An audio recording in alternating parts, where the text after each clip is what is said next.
السلام علیکم ورحمۃ اللہ وبرکاتہ۔ بسم اللہ والحمد للہ والصلاة والسلام علی رسول اللہ وبعد۔ ناظرین و سامعین، سیرت نبوی صلی اللہ علیہ وسلم انتہائی پاکیزہ اور بلند پایہ موضوع ہے۔ اس کی اہمیت، افادیت اور فضیلت کے پیش نظر مختلف قلم کاروں نے، سوانح نگاروں نے تقریباً 5 لاکھ سے زائد کتب لکھیں، لیکن ہماری کتابوں سے بیزاری، پھر سچ اور جھوٹ کی پہچان بھی نہ رہی کہ جو کچھ جس سے سنا اسے سیرت سمجھ کر قبول کر لیا۔ نتیجتاً آج معاشرہ عدم برداشت اور بے صبرے پن کا شکار ہے، اور جو افراط و تفریط، غیظ و غضب، فساد فی الارض اس وقت نظر آتا ہے اور ایون امت مسلمہ میں پایا جاتا ہے، اس کی شاید اس سے پہلے کوئی مثال نہ ملتی ہو۔ ہم تباہی کے ایسے دوراہے پہ کھڑے ہیں۔ اس سب کا حل یہ سیرت سیریز ہے۔ آپ اپنی مصروفیت بھری زندگی میں، کام کاج میں، اٹھتے بیٹھتے، سفر حضر، مستند اور محقق معلومات سے مستفید ہو سکیں گے۔ آپ کو مختلف کتابوں کے اٹھانے، ٹائم نکال کر بیٹھنے اور صحیح اور غلط کی کانٹ چھانٹ کرنے کی کوئی زیادہ ضرورت نہیں پڑے گی۔ الحمدللہ وباللہ التوفیق، قرآن کریم، معتمد کتب، تفاسیر اور کتب احادیث و سیرت کی مدد سے یہ آڈیو ویڈیو سیریز آپ تک پہنچائی جا رہی ہیں۔ آپ سے گزارش ہے کہ خود بھی مکمل سنیں اور دوسروں تک پہنچائیں۔ اللہ سبحانہ و تعالیٰ سے دعا ہے کہ وہ اس سے مسلمانوں کو نفع پہنچائے اور ہمارے لیے سعادت دارین کا ذریعہ بنائے۔ صلی اللہ علی خیر خلقہ محمد وبارک وسلم۔ آئیے اللہ کے نام سے شروع کرتے ہیں اور نبی کریم صلی اللہ علیہ وسلم کے خاندان، نشو و نما اور نبوت سے پہلے کے حالات جاننے کی کوشش کرتے ہیں۔ آپ صلی اللہ علیہ وسلم کا نسب نامہ مبارک محمد بن عبداللہ بن عبد المطلب بن ہاشم ہے۔ ہاشم اپنے زمانے کے سب سے عظیم انسان شمار ہوتے تھے۔ وہ روٹیاں توڑ توڑ کر گوشت اور شوربے میں بھگوتے اور لوگوں کے کھانے کے لیے چھوڑ دیتے تھے۔ چونکہ عربی میں اس طرح کسی چیز کے توڑنے کو حشم اور توڑنے والے کو ہاشم کہتے ہیں، اسی لیے ان کا نام ہاشم پڑ گیا، ورنہ ان کا اصل نام عمر تھا۔ ہاشم ایک بار تجارت کے لیے شام جاتے ہوئے یثرب سے گزرے۔ یثرب یہ مدینہ کا پرانا نام ہے۔ رسول اللہ صلی اللہ علیہ وسلم کی آمد کے بعد اس کا نام مدینۃ النبی پڑ گیا، اور پھر اسے بھی مختصر کر کے مدینہ کہا جانے لگا۔ یاد رہے کہ یثرب یہ تلفظ اعراب سورہ احزاب آیت 13 میں بھی آئے ہیں، یا اہل یثرب، اور یہی بخاری میں مختلف حوالہ جات کے ساتھ، جن میں سے ایک 3622 ہے، مدینہ یثرب آیا ہے، لیکن بعض لوگ یثرب کہتے ہیں، اور ان کے نزدیک اگر صرف شہر کا نام آئے تو یثرب کہیں گے، اور اگر شہر والے کہا جائے جیسے قرآن میں ہے یا اہل یثرب تو پھر یثرب کہیں گے، یعنی لوگوں کے لیے یا اہل یثرب اور جگہ کے لیے یثرب۔ لیکن اس فرق کی کوئی اہمیت نہیں ہے، یہ بات وزنی نہیں ہے، بلکہ اس کے برعکس جگہ کے لیے بھی، شہر کے لیے بھی یثرب ہی آیا ہے۔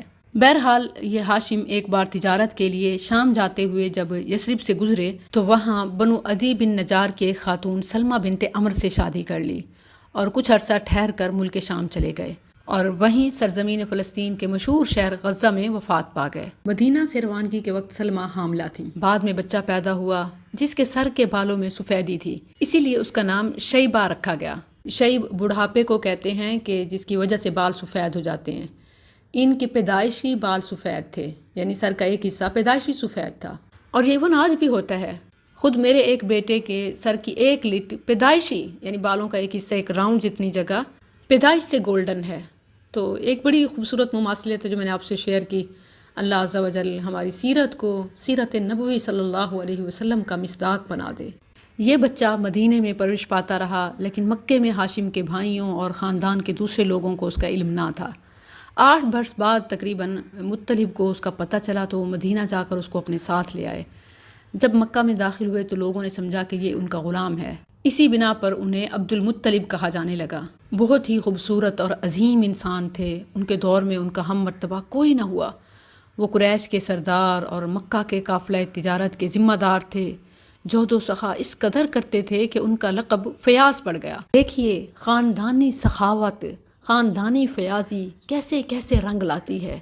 دادا فیاض مشہور ہوا تو پردادا ہاشم حجاج و معتمرین کی ضیافت کرتے، انہیں سرید کھلاتے، اور عبد المطلب زمین پر مساکینوں کے لیے، پہاڑوں پر پرندوں کے لیے، اور جا بجا جانوروں کے لیے دسترخوان پھیلاتے۔ یہاں توجہ طلب بات یہ ہے کہ جو والدین آباء و اجداد اپنے بچوں کے لیے، نسلوں کے لیے بچا بچا کے، پیٹ کاٹ کے زمین، پلاٹ، گھر، مختلف چیزیں جوڑنے اور بنانے میں لگے رہتے ہیں اور اللہ کا حق نہیں ادا کر سکتے اور لوگوں کو ان کا حق نہیں دے سکتے، یہ چیز نسلوں میں بہتری کبھی نہیں لا سکتی۔ میں یہاں اپنے نانا جان کے لیے دعا گو ہوں اور ان کی مثال آپ سے شیئر کرنا چاہتی ہوں کہ خاندان میں لوگوں کی زبانوں پر آج بھی یہ مشہور ہے کہ اگر کسی کے گھر میں چھوٹے بچے ہوتے اور پلانے کو دودھ نہ ہوتا اور وہ انہیں جا کر بتاتا تو وہ جانور ہی کھول کے دے دیتے۔ یقین کیجئے کہ جو کچھ ہم اپنے ہاتھوں سے اللہ کی راہ میں دیتے ہیں وہ نہ صرف ہماری آخرت کے لیے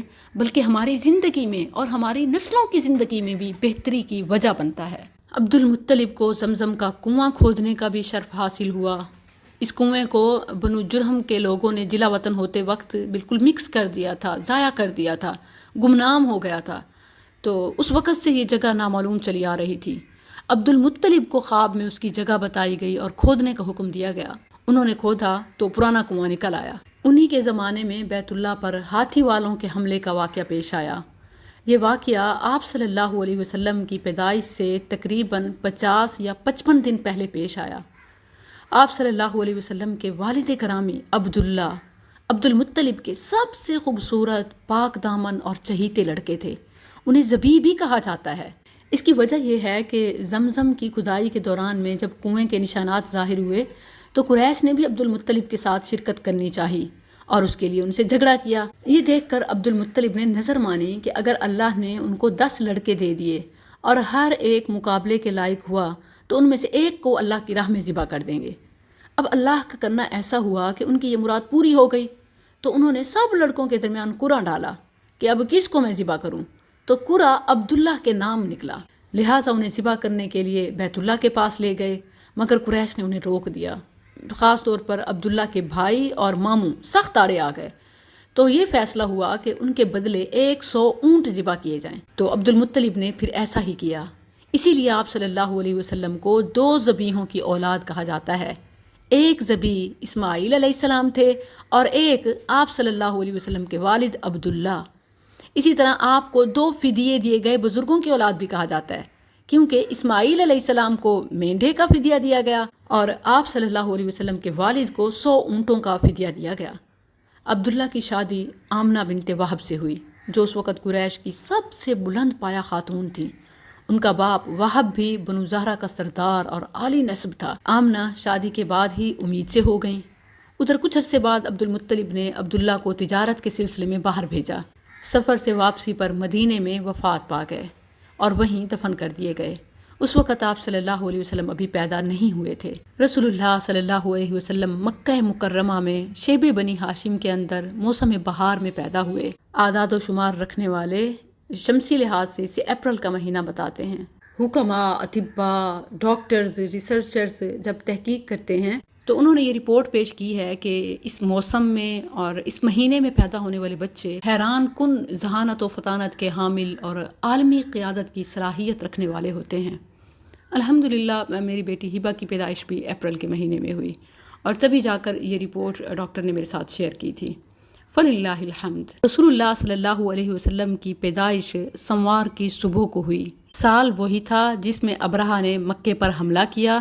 البتہ تاریخ کے حوالے سے اختلاف پایا جاتا ہے۔ بعض 9 ربیع الاول کہتے ہیں، بعض 12 ربیع الاول کہتے ہیں، بعض تو ربیع الاول سے پہلے یا بعد کا مہینہ اور تاریخ بتاتے ہیں۔ اس میں بھی ہمارے لیے ایک اہم پیغام ہے کہ مسلمانوں، بعثت اور رسالت کے حقیقی مقصد کو پہچانو اور متبع سنت بن جاؤ، نہ کہ یہود و نصارہ کی طرح، اغیار کی طرح دنوں کی سیلیبریشن میں اور تہوار میں اپنے مقصد کو ہی بھول جاؤ۔ اگر میلاد، برتھ ڈے آف پروفٹ صلی اللہ علیہ وسلم منانا یہ ذرا بھی اہم ہوتا تو اللہ عز و جل خود اسے اپنے کلام میں یا بزبان رسول ضرور بیان فرما دیتے۔ دین کامل و اکمل ہے، اس میں کسی لحاظ سے کوئی کمی نہیں ہے، اور اگر یہ بات اہم ہوتی، یعنی میلاد منانا اہم ہوتا، ضروری ہوتا، تو ضرور تاریخ بتا دی جاتی۔ رسول اللہ صلی اللہ علیہ وسلم اپنی زندگی میں اور پھر آپ کے بعد صحابہ رضوان اللہ علیہم اس پر عمل پیرا رہتے۔ میلاد منانا اہم نہیں بلکہ صاحب میلاد کی سیرت اپنانا اہم ہے۔ جب آپ صلی اللہ علیہ وسلم پیدا ہوئے تو دادا عبد المطلب کو خوشخبری بھجوائی گئی۔ وہ شاداں و فرحاں تشریف لائے اور آپ کو خانہ کعبہ میں لے جا کر اللہ سے دعا کی اور اس کا شکر ادا کیا، اس توقع پر کہ آپ کی تعریف کی جائے گی۔ آپ کا نام محمد رکھا۔ پھر عرب کے دستور کے مطابق 7ویں دن عقیقہ اور ختنہ کیا اور لوگوں کی دعوت کی۔ آپ صلی اللہ علیہ وسلم کی والدہ کے بعد سب سے پہلے ابو لہب کی لونڈی صوبیہ نے آپ کو دودھ پلایا۔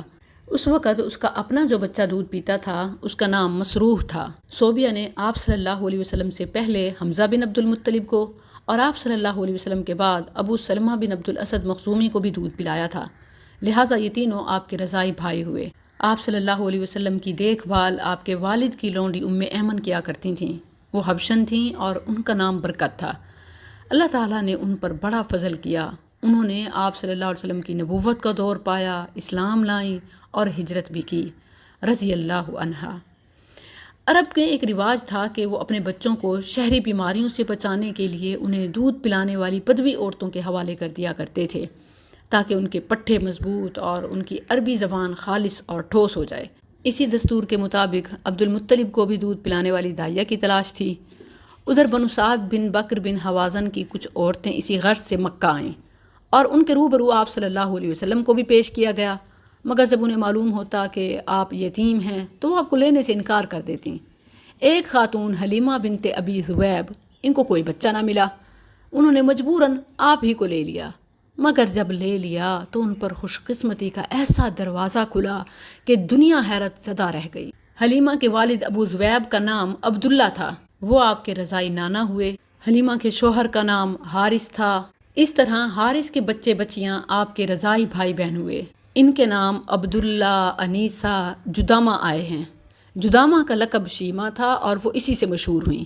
یہ بڑی تھیں، اسی لیے آپ صلی اللہ علیہ وسلم کی دیکھ بھال کیا کرتی تھیں۔ جب تک آپ صلی اللہ علیہ وسلم حلیمہ کے گھر موجود رہے، ان کا گھر برکتوں سے مالا مال رہا۔ حلیمہ کا بیان ہے کہ وہ جب مکہ آئی تھیں تو قحط سالی کا دور تھا۔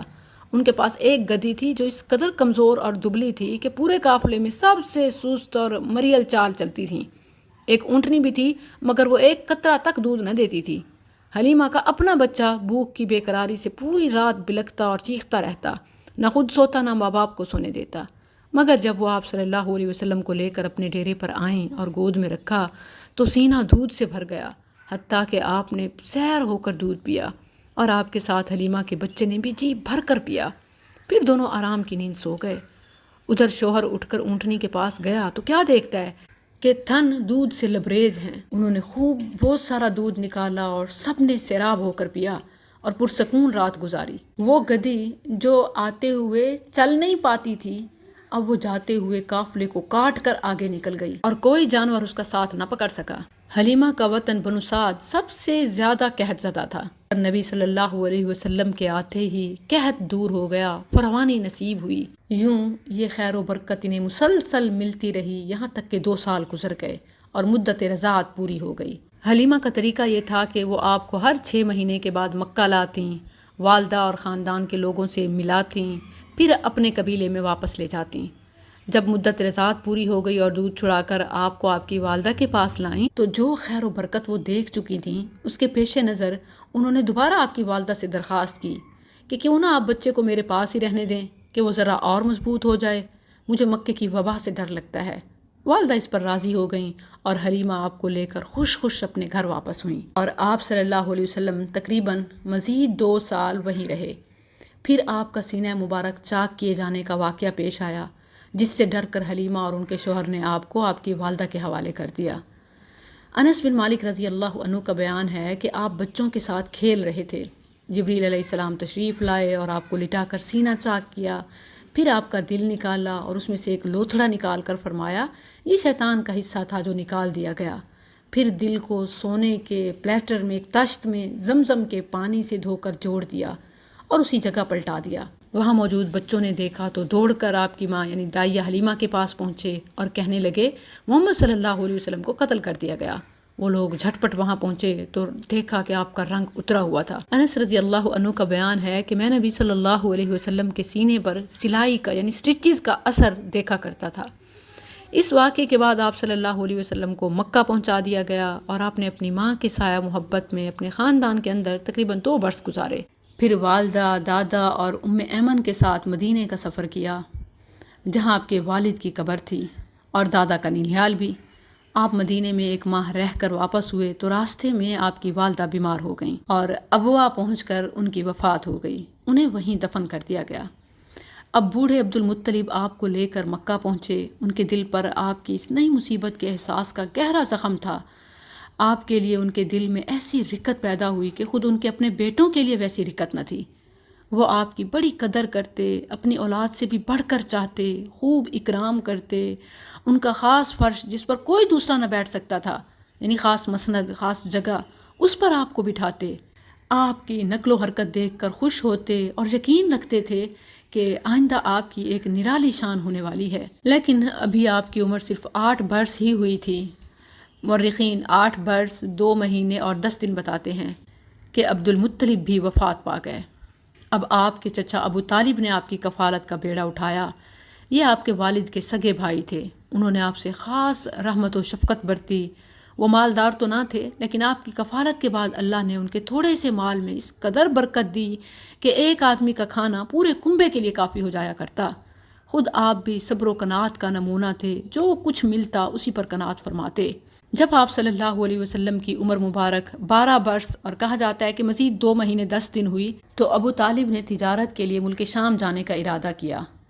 آپ کو ان کی جدائی بہت گراں گزری، جس سے وہ بھی متاثر ہوئے اور اپنے ساتھ ہی لے لیا۔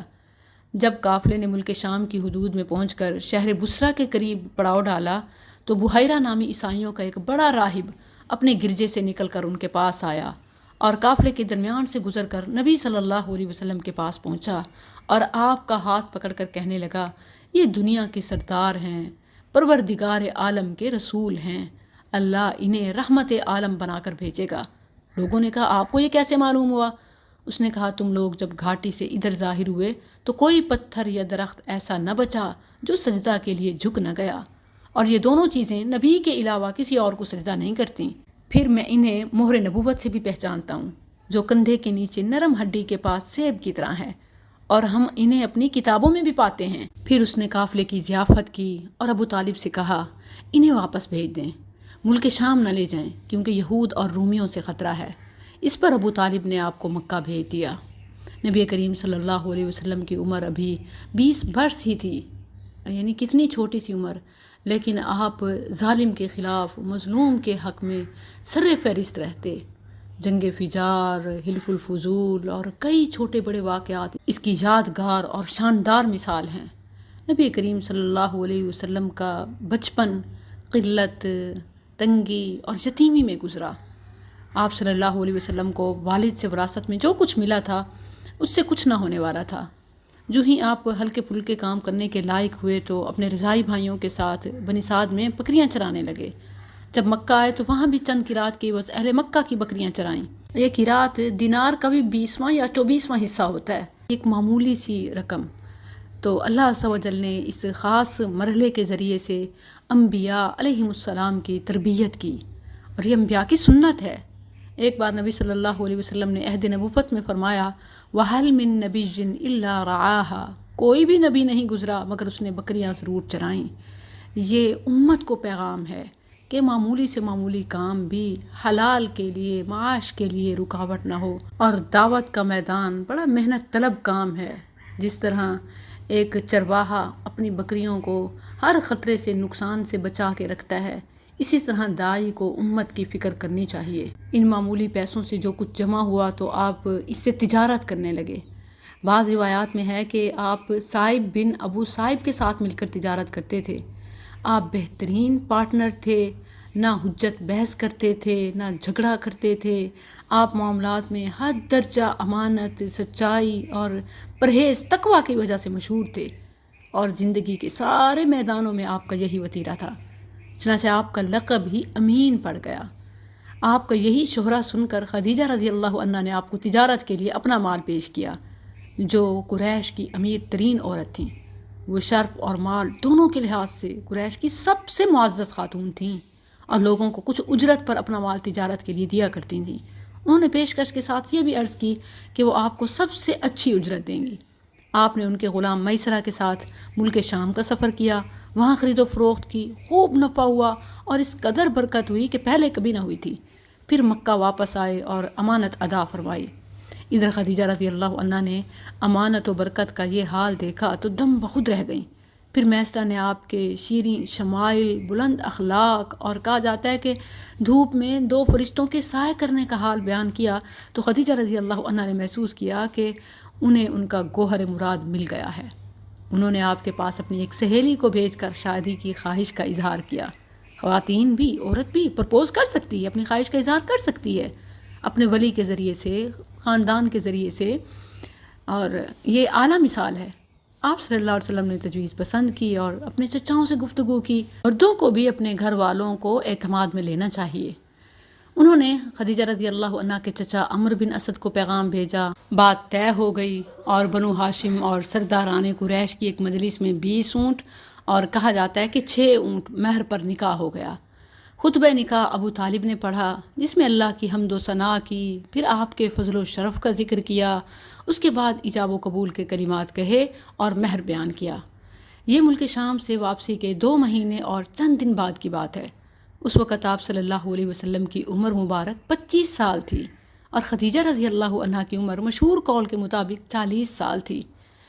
آپ دیکھیں تو جو لوگ تعدد زواج کی آڑ میں نبوت و رسالت پر اعتراضات کرتے ہیں، نبی صلی اللہ علیہ وسلم پر الزامات لگاتے ہیں، انہیں غور کرنا چاہیے کہ کہاں عین شباب میں 25 سال کی عمر میں ایک بیوہ سے شادی، پھر اس کی ساری زندگی دوسری شادی کا سوچا بھی نہ، اور جب آپ کی عمر 50 برس ہو گئی اس کے بعد آپ نے جو شادیاں کیں وہ بھی مختلف بیواؤں اور متعلقہ عورتوں سے، جس میں شہوت کا کوئی عنصر نہیں ہوتا اور ایک عظیم مقصد ہی ہوتا ہے امت کی مائیں اور اتحاد، اتفاق، عرب کے مختلف قبائل کو آپس میں جوڑنا اور پھر خواتین کے لیے سہارا، کفالت کا نظام قائم کرنا۔ آپ نے اپنے ذریعے سے امت کو پیغام دیا تاکہ خواتین کبھی بھی کسی بھی عمر میں بے سہارا، بے آسرا نہ ہوں۔ اور پھر آپ صلی اللہ علیہ وسلم کی عائشہ رضی اللہ عنہا سے شادی اللہ کے حکم پر اور ایک خاص عظیم مقصد کے تحت تھی۔ انہوں نے بخوبی نبھایا اور امت کی ماں بن کر آپ صلی اللہ علیہ وسلم کی ذاتی گھریلو زندگی کے بھی تمام تر پردے امت کے سامنے کھولے کہ آپ کا اٹھنا، بیٹھنا، سونا، معمولات کیسے تھے۔ سبحان اللہ۔ نبی کریم صلی اللہ علیہ وسلم کی تمام اولاد خدیجہ رضی اللہ عنہا سے تھی، سوائے بیٹا ابراہیم جو ماریہ قبطیہ رضی اللہ عنہا سے تھے۔ آپ صلی اللہ علیہ وسلم کی بیٹیوں کے نام زینب، رقیہ، ام کلثوم اور فاطمہ رضی اللہ عنہن ہیں، اور آپ کے بیٹے قاسم اور پھر عبداللہ تھے۔ آپ صلی اللہ علیہ وسلم کے تمام بیٹے بچپن ہی میں فوت ہو گئے، البتہ بچیوں نے عہد نبوت پایا، اسلام لے آئیں اور ہجرت بھی کی، اور سب کی سب آپ کی زندگی ہی میں فوت ہو گئیں۔ صرف فاطمہ رضی اللہ عنہا آپ کے بعد 6 مہینے زندہ رہیں۔ آپ صلی اللہ علیہ وسلم کی عمر کا 35واں سال تھا کہ ایک زوردار سیلاب آیا جس سے کعبۃ اللہ کی دیواریں پھٹ گئیں۔ یہ دیواریں ایک بار کعبہ میں آگ لگ جانے کی وجہ سے پہلے ہی کمزور ہو چکی تھیں۔ اب قریش مجبور ہوئے کہ اسے دوبارہ تعمیر کیا جائے۔ اس موقع پر انہوں نے فیصلہ کیا کہ اس تعمیر میں صرف حلال مال ہی خرچ کریں گے۔ انہیں کعبہ گراتے ہوئے ڈر لگ رہا تھا کہ کہیں اللہ کا عذاب ہی نہ ٹوٹ پڑے۔ بالآخر ولید بن مغیرہ نے یہ کہہ کر ڈھانا شروع کیا کہ اللہ مصلحین کو ہلاک نہیں کرتا، ہم نے تو دوبارہ تعمیر کرنا ہے۔ جب لوگوں نے دیکھا کہ اسے کچھ نہیں ہوا تو انہوں نے بھی ڈھانا شروع کر دیا اور ابراہیم علیہ السلام والی بنیاد تک گرا ڈالا۔ اس کے بعد تعمیر شروع کی۔ تعمیر کے لیے ہر قبیلے کا الگ الگ حصہ مقرر تھا۔ اشراف اپنے کاندھوں پر پتھر لاتے اور ڈھیر لگاتے۔ رسول اللہ صلی اللہ علیہ وسلم اور آپ کے چچا عباس بھی پتھر ڈھو رہے تھے۔ تعمیر کا کام باقوم نامی ایک رومی معمار کر رہا تھا۔ چونکہ مال اتنا جمع نہ ہو سکا تھا کہ عمارت ابراہیم علیہ السلام کی بنیادوں پر مکمل کی جا سکتی، اس لیے شمال کی طرف سے تقریباً 6 ہاتھ چھوڑ کر اس پر ایک چھوٹی سی دیوار اٹھا دی گئی تاکہ علامت رہے کہ یہ کعبہ کا حصہ ہے۔ اسی کو حجر اور حتیم کہتے ہیں۔ جب دیوار حجر اسود تک اٹھ چکی تو ہر سردار نے چاہا کہ وہی حجر اسود کو اس کی جگہ رکھنے کا شرف حاصل کرے، جس پر سخت جھگڑا ہوا جو کئی روز تک جاری رہا۔ قریب تھا کہ حرم میں خون خرابہ ہو جاتا، لیکن بنو امیہ نے جو سب سے زیادہ عمر رسیدہ تھے یہ کہہ کر فیصلے کی ایک صورت پیدا کی کہ مسجد حرام کے دروازے سے جو شخص پہلے داخل ہو اسے اس جھگڑے کا حکم مان لیں گے، یعنی اس کی تجویز قبول کریں گے۔ اللہ کی مشیت دیکھیں کہ اس کے بعد سب سے پہلے جو شخص داخل ہوا وہ آپ صلی اللہ علیہ وسلم تھے۔ قریش نے دیکھتے ہی کہا ھذا الامین رضینا ھذا محمد، یہ محمد ہیں جو امین ہیں، ہم ان سے راضی ہیں۔ پھر آپ صلی اللہ علیہ وسلم ان کے پاس پہنچے تو آپ کو تفصیل بتائی گئی۔ آپ نے اس کا یہ حل نکالا کہ ایک چادر لی، اس میں حجر اسود رکھا اور سب سرداروں سے کہا کہ اس کا کنارہ پکڑ کر اوپر اٹھائیں۔ سب نے ایسے ہی کیا۔ جب چادر حجر اسود تک پہنچ گئی تو آپ نے اپنے مبارک ہاتھوں سے حجر اسود کو اس کی جگہ پر رکھ دیا۔ یہ اتنا